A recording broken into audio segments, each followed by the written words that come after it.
आज हम बात करने वाले हैं कुछ एक्सक्लूसिव Q&A के बारे में जो खुद मिकी इकुमोटो ने दिए हैं। ब्रूटो मांगा के क्रिएटर के इन सवालों के जवाब से कई बड़े सीक्रेट क्लियर हुए हैं, जैसे हिमामारी का फ्यूचर, सास्के और ब्रूटो का बॉन्ड और इवन डायमंड का मिस्टीरियस सेंस। चलिए जानते हैं इकुमोटो ने क्या क्या सवालों के जवाब दिए हैं। तो उनसे पहला सवाल पूछा गया कि why did Boruto starting calling Sasuke. तो इसके जवाब में उन्होंने कहा जब सास्के ने ब्रूटो की कोनोहा से भागने में मदद की तब ब्रूटो को लगा कि वो सिर्फ उनके गाइड नहीं बल्कि उनकी असली मास्टर बन चुके हैं। तब उसने अगले दिन से सास्के को मास्टर कहना शुरू किया। सास्के पहले रिलुक्टेंट नहीं था, लेकिन धीरे धीरे उसने भी ब्रूटो को अपना स्टूडेंट मान लिया। फिर इसके बाद उनसे पूछा गया कि ईडा और डायमंड के डिजाइन में कॉस्मिक स्पेस मोटिफ्स क्यों है। इकीमोटो ने बताया कि वो चाहते थे कि ये दोनों कैरेक्टर नॉर्मल ब्रूटो या नारुतो कैरेक्टर से अलग दिखें, और क्योंकि इन दोनों के पास एक्स्ट्रा ऑर्डिनरी पावर्स हैं, इसलिए कॉस्मिक मोटिव उनके डिजाइन के लिए उन्हें परफेक्ट लगा। फिर इसके बाद नेक्स्ट क्वेश्चन में उनसे पूछा गया कि क्या डायमंड ने हिमावारी में जो पावर महसूस की थी वो कुरामा की थी, जिसके जवाब में उन्होंने कहा कि डायमंड ने एक्चुअली फ्यूचर पोटेंशियल महसूस की थी। हिमावारी में उजुमाकी और ह्यूगा ब्लड लाइन का परफेक्ट ब्लेंड है, और साथ ही कुरामा का चक्रा भी। उस एनर्जी का पोटेंशियल फ्यूचर में कुछ बड़ा दिखाएगा।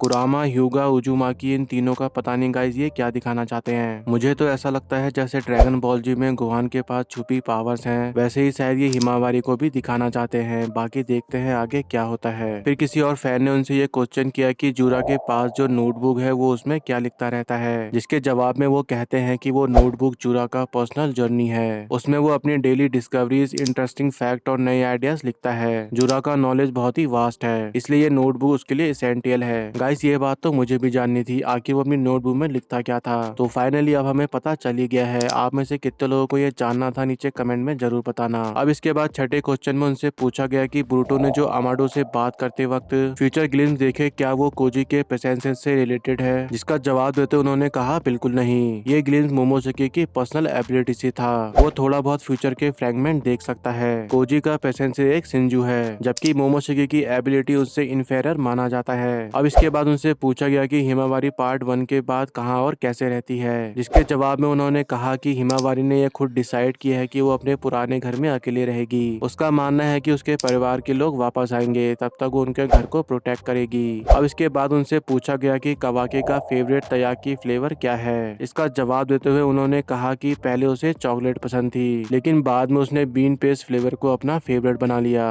अब इसके बाद उनसे लास्ट क्वेश्चन ये पूछा गया कि हितो शिंजू के पास अलग पर्सनैलिटी कैसे आई। एकीमोटो ने कहा कि हर इंसान के दो चेहरे होते हैं, एक जो सोसाइटी के लिए होता है और एक असली होता है, लेकिन हितो शिंजू नए पैदा हुए हैं, उनमें ये सोशल मास्क नहीं है, इसलिए वो अपने प्राइमल इंस्टिंक्ट से चलते हैं, जो उनका ओरिजिनल सेल्फ का एक हिडन वर्जन हो सकता है। तो गाइस ये थे कुछ माइंड ब्लोइंग रेवलेशन फ्रॉम माकियो इकीमोटो की तरफ से। अगर आपको ये Q&A इंटरेस्टिंग लगा तो वीडियो को लाइक जरूर करना, और कमेंट में बताओ आपको कौन सा पॉइंट सबसे ज्यादा सरप्राइजिंग लगा। बाकी इसी तरह के एनिमे कंटेंट देखने के लिए चैनल को सब्सक्राइब कर लेना। मिलते हैं नेक्स्ट वीडियो में।